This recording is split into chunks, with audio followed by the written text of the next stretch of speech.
Okay, so let's continue with our chapter. So last class हम लोग ने nephron के बारे में पढ़ लिया है, स्ट्रक्चर पढ़ा नेफ्रॉन का, किडनी का स्ट्रक्चर पढ़ा है, right.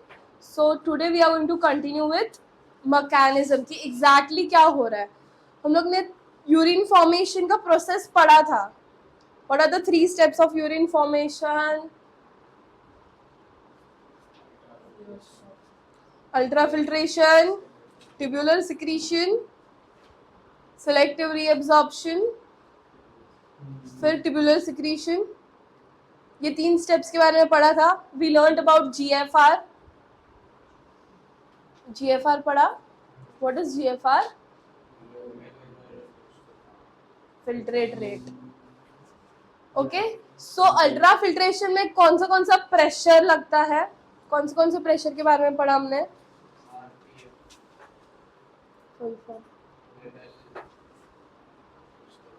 Yes, what were the pressure we study? किसका? बताओ प्रेशर का नाम. नाम बता दो सिर्फ. 3 प्रेशर पढ़े थे ना हमने. Hydrostatic pressure, colloid osmotic pressure, capsular hydrostatic pressure. Very nice. So today we will continue with the mechanism. Exactly कैसे in and out of molecules हो रहा है और क्या हो रहा है वो पढ़ेंगे, ठीक है. So when we talk about mechanism, here we are going to have a mechanism which is known as counter current mechanism. क्या बोलते हैं इसको हम लोग? Now why we are saying it counter current mechanism? Current मतलब electricity pass होने वाली है क्या यहाँ पे? नहीं, but here there is going to be the exchange of ions happening. जैसे हमने आयन एक्सचेंज और कहाँ पढ़ा था? न्यूरल में पढ़ा था, रेस्पिरेशन में पढ़ा था. इन एंड आउट ऑफ मॉलिक्यूल्स हो रहा है. सिमिलरली यहाँ पे भी हो रहा है and that is the reason we have named it as counter current mechanism. Moving ahead with, यहाँ पे क्या हो रहा है basically? Because of this we are able to make your urine, right. वही अल्टीमेट एम है ना. एंड मैमल्स का urine is a concentrated one, not like fishes जो लेस कॉन्सेंट्रेटेड हो.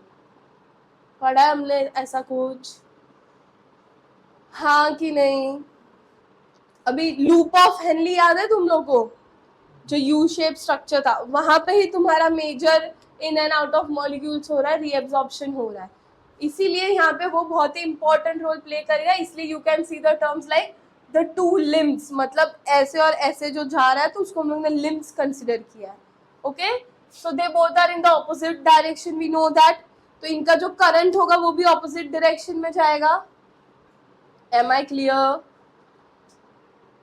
हाँ कि नहीं? सो यहाँ पे proximity between the loop of Henle और vasa recta. Now what is vasa recta? Capillary जो सराउंडिंग में होती है, किसके? नेफ्रॉन के या लूप ऑफ हेनली के सराउंड में जो पूरा ट्यूब्यूल्स होंगे, those are your vasa recta. तो जो भी हमारा मॉलिक्यूल्स बाहर आ रहा है ब्लड में वो इमीडिएटली उन कैपिलरीज में एब्जॉर्ब हो जाता है और हमारे ब्लड में वापस फ्लो करता है, right. So in this situation, these both things are going to play a very important role for your counter current. Why? For maintaining your osmolarity towards your inner medullary interstitium. अंदर की तरफ का pressure maintain करना है, उसमें भी role play करेंगे. बाहर की तरफ का प्रेशर भी मेंटेन करना है. मेड्यूलरी है मतलब इनवर्ड्स होगा या आउटवर्ड्स होगा? मेड्यूला अंदर होता है बाहर होता है मेड्यूला? समझा? सो अप्रॉक्स अपने को दिया ये कितना है? 300.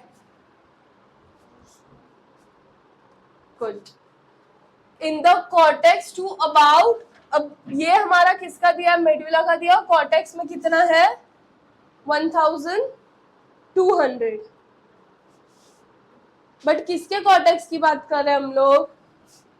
इनर मेड्यूला के cortex. We are not talking about kidney का होल कॉर्टेक्स, ठीक है.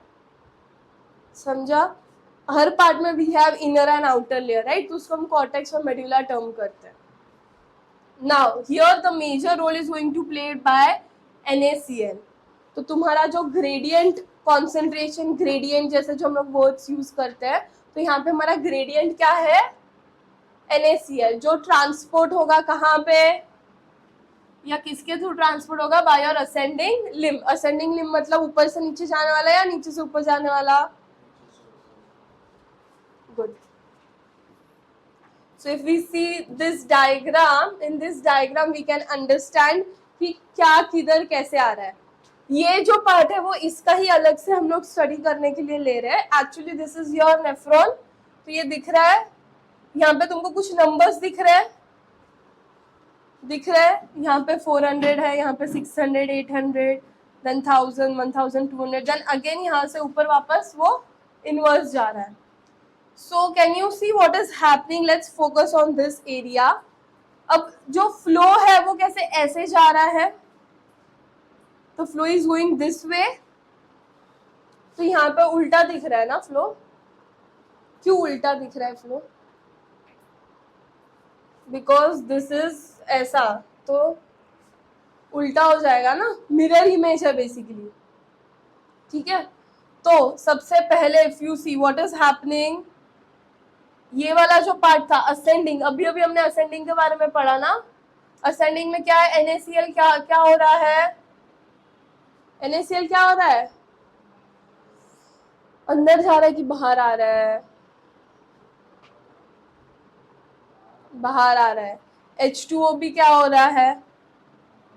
बाहर आ रहा है. मतलब व्हाट? इसीलिए जब बहुत देर तक यूरिन को हम होल्ड करके रखते हैं तो इवेंचुअली जो वाटर कंटेंट होता है अंदर का वो बाहर आने लगता है. इसीलिए your urine becomes more and more concentrated. वही अगर तुम फ्रीक्वेंट यूरिनेशन करते हो तो इतना कॉन्सेंट्रेटेड यूरिन नहीं होता है ना. तो ये जो है ये हमारे नेफ्रॉन में हो रहा है. तो नेफ्रॉन का जो यहाँ पे उल्टा है वो वासा रेक्टम में होगा. तो अगर इधर NaCl निकल रहा है तो इसके अंदर NaCl जाएगा. अगर इधर ऐसा फ्लो हो रहा है तो इधर उसका उल्टा फ्लो होगा. उल्टा होगा ना, मिरर इमेजिंग होगी. सेम फ्लो नहीं रन कर सकते ना.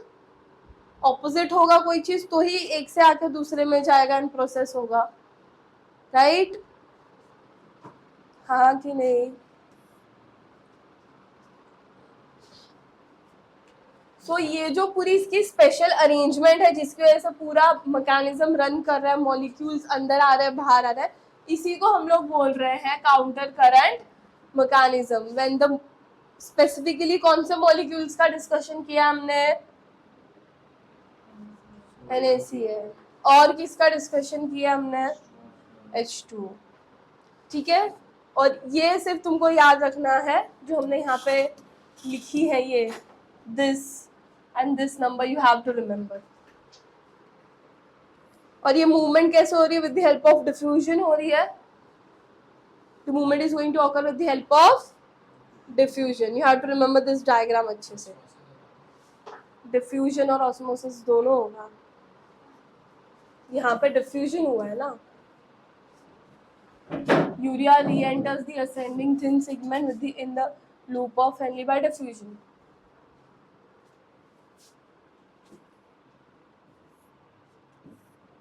Yes, let's talk about the regulation of kidney function.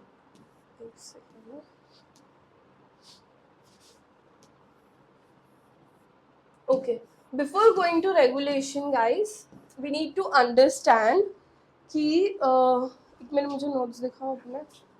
If you look into the notes, हम लोग ने ना पीछे तुम लोग को मैंने न्यूरॉन्स के 2 डिफरेंट टाइप्स नहीं बताए. सो न्यूरॉन्स जो है वो हमारे पास 2 डिफरेंट टाइप के हैं. एक है कॉर्टिकल न्यूरॉन और दूसरा क्या है? Juxtamedullary neuron. दोनों में डिफरेंस किस चीज का है? So we also have something called as GJ लिखते हैं and then we have something called as GJA which is JGA which is your apparatus, जिसमें सिर्फ तुम्हारा JGA वाला ही न्यूरॉन्स होता है. अब दोनों में डिफरेंस क्या है? दोनों न्यूरॉन्स में डिफरेंस क्या है? हमारी बॉडी में मेजरली कौन सा टाइप ऑफ न्यूरॉन होता है? कॉर्टिकल न्यूरॉन होता है। एंड कितना परसेंट है? ऑलमोस्ट 85% जो है वो कॉर्टिकल होगा, 15% क्या होगा? JGA, right. देन दोनों में डिफरेंस क्या है? दोनों में डिफरेंस मेजरली किस चीज का होता है? It is with respect to loop of Henle. Cortical में लूप ऑफ हेनली छोटा है, जक्स्टा में लूप ऑफ हेनली लंबा है, थोड़ा बड़ा है बेसिकली, राइट। तो कॉर्टिकल में वो कौन सी जगह पे ज्यादा प्रेजेंट होता है? कॉर्टेक्स एरिया में, राइट। और जेजीए में वो कहां पे ज्यादा प्रेजेंट होता है?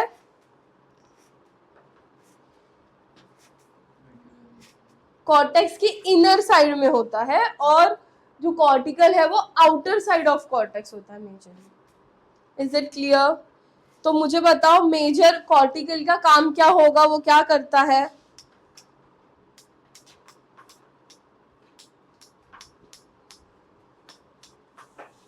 मेजरली हमारे बॉडी का जो प्लाज्मा लेवल्स को मेंटेन करना होता है, और जो हम लोग ऑस्मोलैरिटी बोलते हैं, उसमें मेजर रोल किसका होता है? कॉर्टिकल का। जेजीए का काम क्या है? जब बॉडी में वाटर सप्लाई का शॉर्टेज होता है तब वो रोल प्ले करता है। Is this part clear?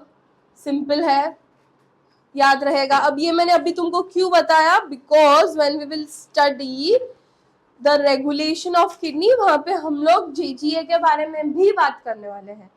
So it was important for you guys to understand what is JGA. I hope it is clear.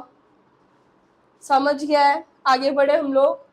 Okay, so if you हम लोग ने जैसे ब्रेन वाले चैप्टर में या रेस्पिरेशन वाले चैप्टर में पढ़ा है myogenic and all those terms we have already learn, right. तो हमारी बॉडी में जो रेगुलेशन होता है हर चीज का, वो हॉर्मोन्स भी कर सकते हैं और हमारा ब्रेन भी कंट्रोल कर सकता है, राइट। तो यहाँ पे हम लोग एक्सक्रीशन का भी ये दोनों कंट्रोल्स पढ़ रहे हैं, राइट। सो सबसे फर्स्ट है हमारे पास regulation by ADH. I hope ADH के बारे में तुमने पहले भी पढ़ा है। What is ADH? Anti diuretic hormone. क्या, कौन सा होता है एंटी डाययूटिक हार्मोन? कोई नाम है एडीएच का? कोई एक टाइप ऑफ हार्मोन जिसको हम एडीएच बोल सकते हैं? Any hormone that can be considered as ADH, renin के अलावा?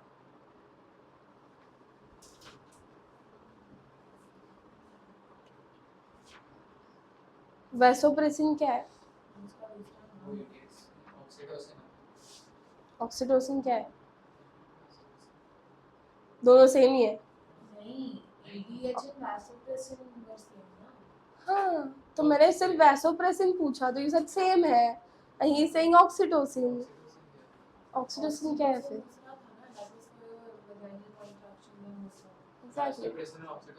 नहीं, अलग है। ADH and vasopressin same.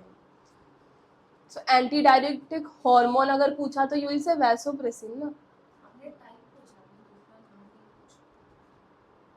That is the hormone only ना, वैसोप्रेसिन। ओके, अब एडीएच की वजह से कैसे हमारी बॉडी के हार्मोनल लेवल चेंजेस होते हैं? एडीएच का काम है एंटी डायरेक्टिक हार्मोन, मतलब ये क्या करता है हमारी बॉडी में? क्या करेगा हमारी बॉडी में वो? Diuresis, reabsorption. किसका रीएब्जॉर्प्शन कराएगा? वाटर का। तो अगर हम लोग डाययूरेसिस कंज्यूम करते हैं, what is diuresis? Excess urine. हाँ, कब होता है वो? अगर एक्सेस वाटर लिया है, अल्कोहल लिया है, क्या, coffee, any beverages which is having more water content. So in case question आता है तो you can figure out now what is diuresis, right?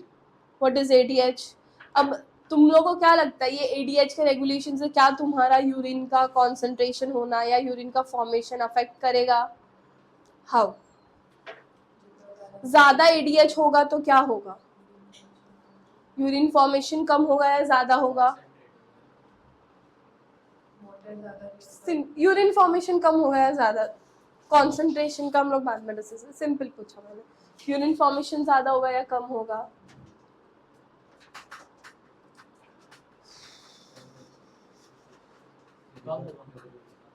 Yes, क्या होगा बेटा?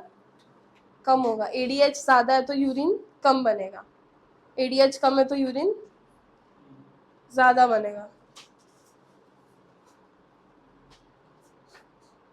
अब ये जो एडीएच है वो कौन सा part of your brain secrete करता है? हाइपोथैलेमस। हाइपोथैलेमस का कोई दूसरा नाम है? हाइपोथैलेमस का कोई दूसरा नाम है? अच्छा, पिट्यूटरी ग्लैंड का कोई दूसरा नाम है? पिट्यूटरी ग्लैंड कहाँ पे होता है? बेस ऑफ हाइपोथैलेमस, ठीक है। पिट्यूटरी ग्लैंड का कोई और नाम है? मास्टर ग्लैंड है वो, उसका कोई और नाम है क्या? पिट्यूटरी ग्लैंड में 2 लोब्स होते, पता है? एक पोस्टीरियर एंड एक एंटीरियर, तो उनके कोई दूसरे नाम होते, ये पता है? क्या है? Yes, tell me what is the name? दिया है इधर।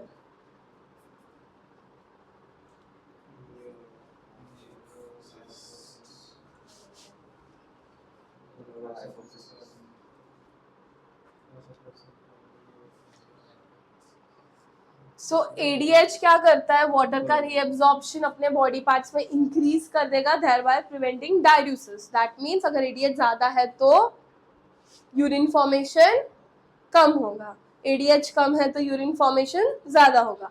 अब अगर हमारा बॉडी में एडीएच का रेगुलेशन चेंज हो रहा है तो it is also going to affect your blood flow.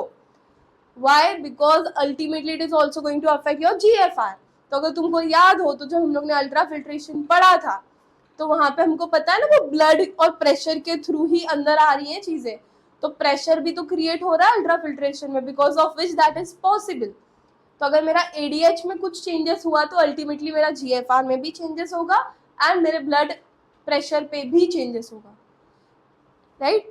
Blood pressure मेरे हार्ट रेट की वजह से भी चेंज होता है और मेरे इंटरनल प्रोसेसेस में भी अगर कुछ गड़बड़ हो गई तो भी चेंज होता है। दैट इज द रीजन कभी कभी तुम नहीं भी भागे हो, एक ही जगह पे बैठे हो, कुछ नहीं किया, जस्ट थोड़ा सा स्ट्रेस भी अगर है तो भी ब्लड प्रेशर इंक्रीज हो जाता है, होता है कि नहीं? या फिर no stress nothing, still there are chances कि कुछ हुआ इशू। क्यों? क्योंकि हमारे इंटरनल ऑर्गन्स भी इक्वल रोल प्ले करते हैं। तो एक एडीएच का रेगुलेशन समझ गया तुम लोग को। नेक्स्ट है हमारा RAS mechanism which is dependent on your renin. Renin क्या है? Renin is a type of hormone है कि प्रोटीन भी है कि क्या है?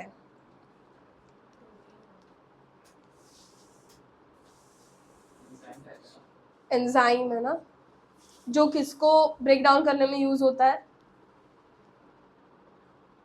Casein. You know what is casein? Casein कहाँ होता है, पता है? नहीं पता? Milk, you know milk, you know milk, milk, milk के अंदर क्या होता है?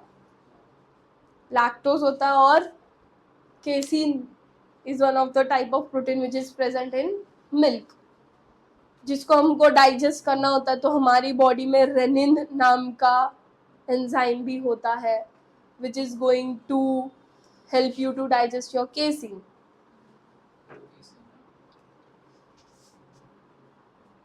Right?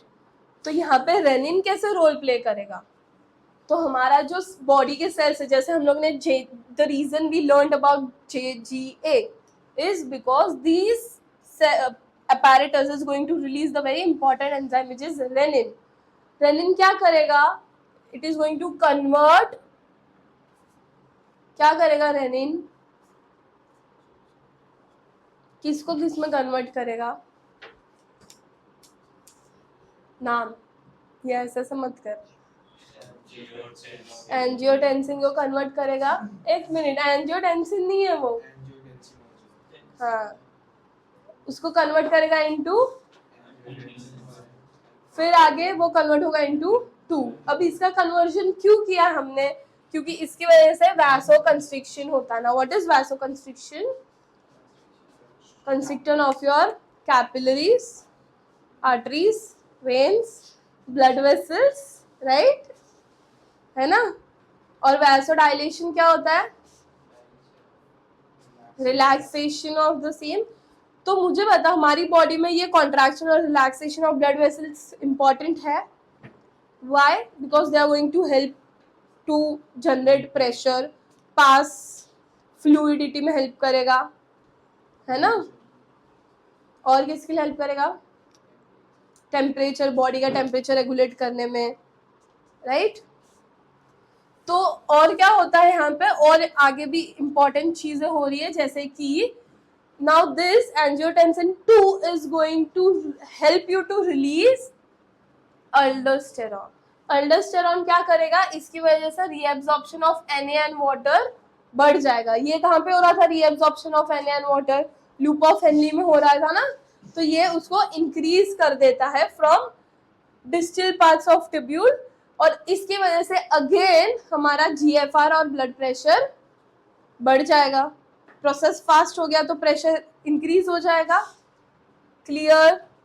And hence this mechanism is known as RAS mechanism, renin angiotensin mechanism. Is this clear? Sure? पक्का? सिंपल था। अब तीसरा मैकेनिज्म क्या है? इट्स वेरी सिंपल मैकेनिज्म, ज़्यादा रॉकेट साइंस नहीं है इसमें। Atrial natriuretic factor. अब इसमें क्या हो रहा है, यहाँ पे हमारा arteries are going to play the role. Atrium, ventricle, वो लोग भी, मतलब basically your heart is going to play the role, right. How it is going to play the role? जो वैसोडाइलेशन मैंने बोला, बेसिक सिंपल रोल है। अगर मेरा किसी भी काम के वजह से मेरी हार्ट बीट्स बढ़ गई है तो मेरे ब्लड वेसल्स वैसोडाइलेशन या वैसोकंस्ट्रिक्शन करेंगे, राइट। अगर वैसोडाइलेशन हुआ है तो क्या होगा? मेरा रेट इंक्रीज होगा या डिक्रीज होगा? डायलेशन हो रहा है तो मेरा रेट डिक्रीज होगा ना। अबे वैसोडाइलेशन में प्रेशर कम होएगा ना, हाँ, तो उसकी वजह से रेट डिक्रीज होगा कि नहीं GFR का, कि इंक्रीज होगा? कुछ नहीं होगा, डिक्रीज ही होगा। ब्लड प्रेशर डिक्रीज हो गया है, ब्लड प्रेशर डिक्रीज हुआ है तो GFR भी डिक्रीज होगा। मतलब ऐसा समझ लो, अगर मेरा रास मैकेनिज्म चल रहा है तो रास मैकेनिज्म को वापस बैक टू नॉर्मल, मतलब रास मैकेनिज्म की वजह से इंक्रीज हो गई ये चीजें, तो हमको उसको बैक टू नॉर्मल पोजीशन लाना होगा। तो उसमें कौन हेल्प करता है? ANF हेल्प करता है। कौन हेल्प करता है? कौन हेल्प करता है? ANF क्या है? Is this clear? सिंपल। आगे जाए। नेक्स्ट है हमारा मायोजेनिक मैकेनिज्म। मायोजेनिक का मतलब क्या होता है? What do you understand by the term myogenic? Self, खुद से। कैसे करते वो लोग खुद से?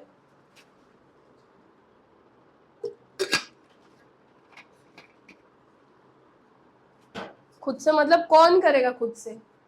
किडनी, नेफ्रॉन, हाँ ना। कैसे खुद से करेंगे? सबसे पहले प्रेशर कहाँ से आता है? ब्लड कहाँ से आने वाला है फॉर फिल्ट्रेशन? Efferent arteriole. फिर क्या होगा? इंक्रीज होगा blood flow to the glomerulus, right. और जो हमारे वॉल्स ऑफ एफरेंट एट्रियोल वो क्या है? हमने ऑलरेडी पढ़ा है, स्ट्रेच हो सकती है कंडक्शन की वजह से।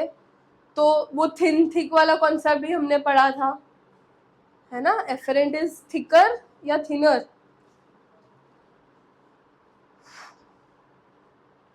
तो वही कॉन्सेप्ट इधर लिखा है। This reduces the diameter of atriole and therefore cause increase in the resistance flow. तो जो हमने बेसिकली मायोजेनिक में, it's nothing but the whole process that we have learned in your ultrafiltration and all, but in the simpler version. वहां पे हमने in depth पढ़ा, यहाँ पे उसी का पूरा कॉम्बिनेशन कर रहे हैं हम लोग, ठीक है। उसके बाद क्या होगा? This myogenic mechanism will reduces the variation of flow of glomerulus causing fluctuation in your blood pressure. Automatically से अभी मेरा कोई मैकेनिज्म अगर बॉडी में नहीं भी चल रहा है तो भी मेरा किडनी अपना फंक्शन कर रहा है ना, फंक्शन की नहीं कर रहा है। एवरी टाइम सारे मैकेनिज्म रन कर रहे हैं जरूरी नहीं है। नॉर्मली मेरा किडनी भी फंक्शन कर रहा है, क्यों कर रहा है? वही पूरा प्रोसेस चल रहा है। अभी ब्लड प्रेशर ये हो गया, फिर यूरिन जो फॉर्म होता है नेफ्रॉन में वो बेसिकली जाता है यूरिनरी ब्लैडर के पास, फिर वो वॉलंटरी सिग्नल्स पास करता है CNS को, तब हमको समझ आता है कि हाँ अभी ब्लैडर में फिलिंग स्टार्ट हुई है। एक पॉइंट के बाद your brain gets the signal कि द ब्लैडर इज फुल, तो क्या होता है, bladder send signal to CNS, फिर CNS क्या करेगा, वापस मैसेज देगा मसल्स को कॉन्ट्रैक्ट करने के लिए, और फिर उसकी वजह से स्पिंचर मसल्स क्या होंगे, जिसकी वजह से यूरिन बाहर चला जाएगा। होता है ना, यही होता है ना बेसिक प्रोसेस। तो उसी के बारे में यहाँ पे दिया है ना। नॉर्मली एवरेज ह्यूमन कितना रिलीज करता है यूरिन एक डे में, 1 to 1.5 litres of urine. pH कितना है, स्लाइटली एसिडिक, और इसकी स्पेसिफिक एक ऑर्डर होती है, अमोनिया की जैसी ऑर्डर आती है। अब उसके अंदर एवरेज यूरिया कितना रिलीज होता है, 25 to 30 ग्राम। अब इसमें अगर चेंजेस हुए तो बहुत सारे इश्यूज हो सकते हैं। Now your urine is your best way to figure out whether your body is having any bacterial infection या कोई भी डिजीज या डिसऑर्डर अगर है, तो हमको यूरिन से पता चल सकता है। क्यों? क्योंकि वो रिलीज आउट होगा ना यूरिन में, जब रीएब्जॉर्प्शन वगैरह होता है तो वो ये सारी चीज़ों का रीएब्जॉर्प्शन नहीं होता, तो वो तुम्हारे यूरिन में रह जाता है। और फिर जब यूरिन हम लोग बाहर लेते हैं और उसकी टेस्टिंग करते हैं तो we can see the traces of those things. Clear, simple process, पूरा क्लियर है क्या हो रहा है। अभी हम लोग को डिस्कस करना है, I think we already discuss की बाकी के कौन से ऑर्गन्स है जो रोल प्ले करते हैं, right. So will directly jump to the disorders.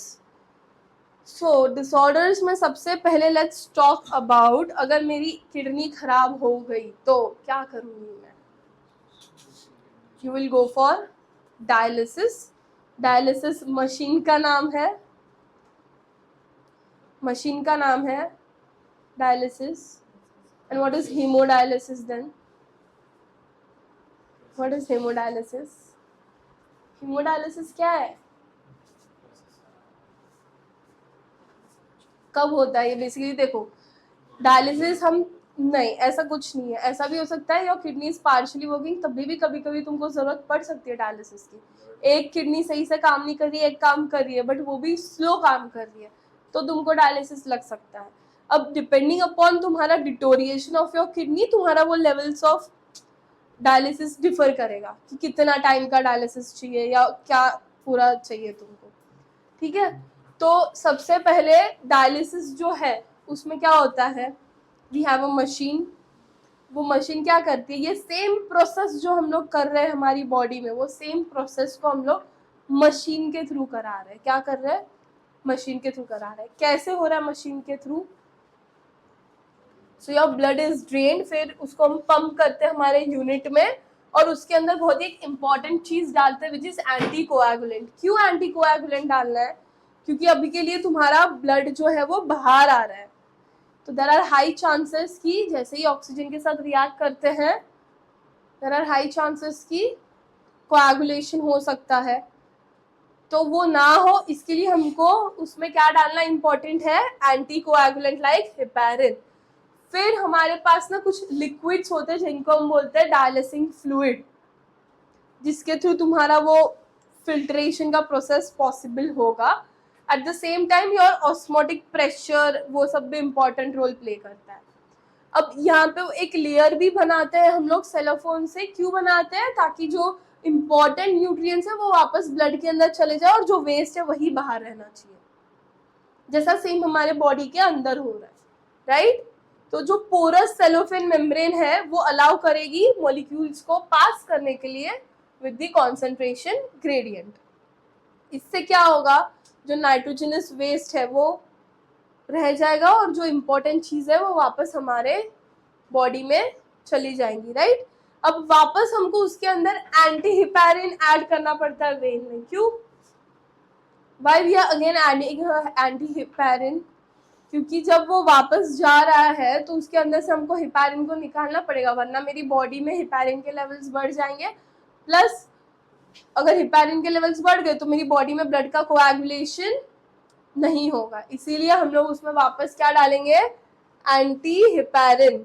इसकी वजह से क्या हो जाएगा, मेरा प्रोसेस स्मूथली हो जाएगा। तो मेजरली जिनको भी यूरेमिया है, व्हाट इज यूरेमिया? जब एक्सेस यूरिया का एक्यूमुलेशन हो रहा है ब्लड के अंदर, तभी हम लोग यूज करते हैं। तो और ये ऑब्वियसली तभी होगा जब मेरी किडनी प्रॉपरली फंक्शन नहीं कर रही है। यूरेमिया क्लियर है क्लियर कि नहीं है? नेक्स्ट है renal failure. Now what is renal failure? तुम्हारा किडनी फेल होता है। क्यों फेल होता है? Because of excess accumulation of urea. Basically अगर तुमको यूरेमिया है तो इवेंचुअली आगे जाके तुमको क्या हो सकता है? Kidney failure. ऐसे सिचुएशन में क्या करेंगे? ऐसे सिचुएशन में क्या करेंगे? दूसरी kidney is the only option and you can survive even on a single kidney. Next है ग्लोमेरुलर नेफ्राइटिस। अब इसमें क्या होता है? हमारे नेफ्रॉन्स में इशू हो जाता है, वो भी स्पेसिफिक पार्ट में, विच इज योर ग्लोमेरुलस। अब ग्लोमेरुलस में इशू हो गया तो तुम्हारा अल्ट्रा फिल्ट्रेशन का प्रोसेस ही सही से नहीं होगा। Eventually it will lead to kidney failure and then death. Next है रेनल कैलकुली। रेनल कैलकुली क्या है? Basically it is a type of your kidney stone. और ये स्टोन जो है वो अभी ये जो स्टोन का पार्ट है ना, they can mean the kidney, kidney के किसी भी पार्ट में हो सकते हैं, इवन तुम्हारे एक्सक्रीटरी सिस्टम के किसी भी पार्ट में हो सकते हैं, जैसे कि यूरेथ्रा में भी हो सकता है, यूरेटर में भी हो सकता है, राइट? बहुत बार लोगों को गॉल ब्लैडर जो होता है हमारा, उसमें भी होता है। वाइन नहीं बोलते, बियर बोलते, किडनी स्टोन में बियर, क्योंकि वो बहुत ज़्यादा कंज्यूम कर सकते हो और बेसिकली तुम पानी इतना ज़्यादा नहीं पियोगे, बट बहुत ज़्यादा कंज्यूम हो जाती है, प्लस उसके अंदर अल्कोहल लेवल्स भी होते हैं, तो वो सारे जो है ना प्रेशराइज करते हैं मूवमेंट के लिए, and there are high chances कि अगर तुम्हारा यूरेटर या यूरेथ्रा के यहाँ पे अगर स्टोन अटका हुआ है तो वो निकल जाएगा बॉडी से। पथरी नॉर्मल नहीं, तुम अगर कोकोनट वाटर, कोई भी लिक्विड कंजम्पशन बढ़ा दिया तो हो जाएगा। जैसे कोकोनट वाटर पिया जाता है, फिर सोडा भी पीते हैं, बट वो बहुत ज्यादा पीनी होती है। सादी सोडा में नींबू डाल के भी पिया जाता है। जरा अ लॉट ऑफ घरेलू नुस्खे जिसकी वजह से तुम लोग ठीक हो सकते हो। किडनी स्टोन, अब वो डिपेंड करता है वो स्टोन कौन से साइज का है तुम्हारे अंदर। अगर छोटे छोटे स्टोन्स है तो वो निकल जाएंगे, थोड़ा सा बड़ा स्टोन है तो doctor will give you medicine जिससे वो डिसॉल्व हो बॉडी में और फिर निकल जाए। बहुत ही ज्यादा बड़ा है तो ओनली ऑप्शन इज ऑपरेशन। ठीक है, नेक्स्ट इज योर ओलिगोरिया। इसमें क्या हो रहा है? बॉडी में यूरिन प्रोडक्शन कम हो रहा है। उसके बाद भी आप पॉलीयूरिया। पॉलीयूरिया में क्या हो रहा है? एक्सेसिव हो रहा है। क्यों हो रहा है excessive? Because of less secretion of ADH. हमने ऑलरेडी डिस्कस किया एडीएच का मैकेनिज्म, तो बॉडी में एडीएच का मैकेनिज्म सही से नहीं चल रहा है, इसकी वजह से क्या होगा? पॉलीयूरिया होगा। मेजरली जिनको डायबिटीज होती है उनको पॉलीयूरिया होता है और उनको प्यास भी बहुत ज्यादा लगती है। Then we have glycosuria, which is again your diabetes mellitus. ये नाम याद रखने हैं तुमको, किसको इंस्पिटिस बोलते हैं और किसको मेलाइटिस बोलते हैं। ठीक है, अब इसमें क्या होता है? तुम्हारे यूरिन में ग्लूकोज रिलीज होता है तो बॉडी में एनर्जी लेवल्स ड्रॉप हो जाएंगे। नेक्स्ट है हिमेटोरिया। हिमेटोरिया में क्या हो रहा है? तुम्हारे ब्लड में बेसिकली कोई बैक्टीरियल इन्फेक्शन होगा जो रिलीज होता है इन your urine, resulting into hematuria.